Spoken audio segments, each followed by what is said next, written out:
നമസ്കാരം. Raf talk ഫുട്ബോളിലേക്ക് അവർക്കും സ്വാഗതം. ഇന്ന് കണ്ട ഒരു ടീറ്റിക്കിരയാണ്. Messi's greatest achievement might be winning a trophy with this Inter Miami team.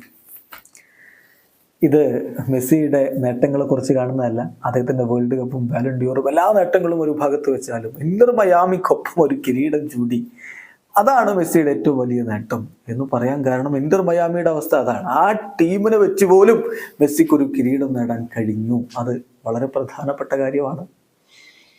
കഴിഞ്ഞ ലീഗ്സ് കപ്പിൽ ലിയോ മെസ്സി ഇന്റർ മയാമിയിലേക്ക് ചേക്കേറിയ ആ ഘട്ടത്തിൽ ലീഗ്സ് കപ്പിൽ അവർ കിരീടം ചൂടിയിട്ടുണ്ടെങ്കിൽ അത് മെസ്സിയെ കൊണ്ട് മാത്രമാണ്.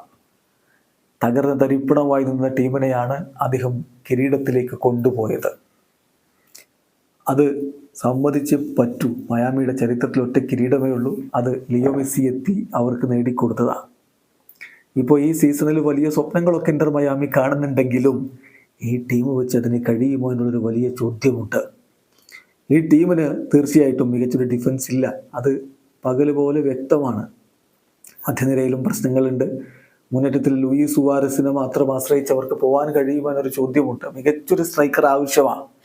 സുവാരസിന് ശാരീരികമായിട്ടുള്ള ബുദ്ധിമുട്ടുണ്ട്, കാൽമുട്ടിന് പ്രശ്നമുണ്ട്. അത് അദ്ദേഹം തന്നെ നേരത്തെ സമ്മതിച്ചതാണ്. അങ്ങനെയുള്ള ഒരാൾ ടീമിലേക്ക് കൊണ്ടുവരുമ്പോൾ അത് എന്തിൻ്റെ പേരിലാണെങ്കിലും അദ്ദേഹത്തെ മുഴുവൻ സമയം കളിപ്പിക്കാൻ കഴിയുക എന്നുള്ളത് എളുപ്പമുള്ള കാര്യമല്ല. ഒരു മികച്ച യുവതാരം സ്ട്രൈക്കറായിട്ട് ഉണ്ടാവുകയും സുവാരസിനെ രണ്ടാം പകുതിയിലോ മറ്റോ ഒക്കെ ആയിട്ട് ഉപയോഗപ്പെടുത്തുകയുമാണ് യഥാർത്ഥത്തിൽ ഇന്റർ മയാമി ചെയ്യേണ്ടത് എന്ന് പലരും ഇപ്പോൾ നിരീക്ഷിക്കുന്നുണ്ട്. ടാറ്റ മാർട്ടിനോ എന്ത് തീരുമാനമെടുക്കും ഈ കാര്യങ്ങളിലൊക്കെ എന്നുള്ളത് കണ്ടറിയേണ്ടതാണ്.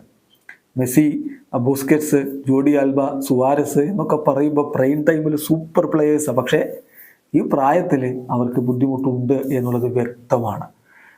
ആ അടിസ്ഥാനത്തിലാണ് പറയുന്നത് മെസ്സിയുടെ ഏറ്റവും വലിയ നേട്ടം ഒരു പക്ഷേ ഈ ഇന്റർ മയാമി ടീമിനെ കൊണ്ടുപോലും കിരീടം ചൂടിക്കാൻ കഴിഞ്ഞു എന്നുള്ളതാണ് എന്ന്. ഏതായാലും ആരാധകർക്ക് വലിയ പ്രതീക്ഷകളാണ് ഇന്റർ മയാമിയിലുള്ളത്. അടുത്ത ക്ലബ് വേൾഡ് കപ്പ് വിശാലമായ ക്ലബ് വേൾഡ് കപ്പാണ്. 32 ടീമുകൾ കളിക്കുന്നതാണ്. 2025 US നടക്കുന്നത്. അവിടെ ഇന്റർ മയാമി ഉണ്ടാവണം എന്നാണ് അവർ ആഗ്രഹിക്കുന്നത്. സാധിക്കുമോ അതിന് എന്നുള്ളത് ഒരാശങ്കയായി ഇപ്പോൾ നിൽക്കുന്നുണ്ടെന്നുള്ളതാണ് യാഥാർത്ഥ്യം. വീഡിയോ അവസാനിക്കുന്നു. ഫുട്ബോൾ ലോകത്തെ കൂടുതൽ വിശേഷങ്ങളുമായി റാഫ് ടോക്സ് എത്താം.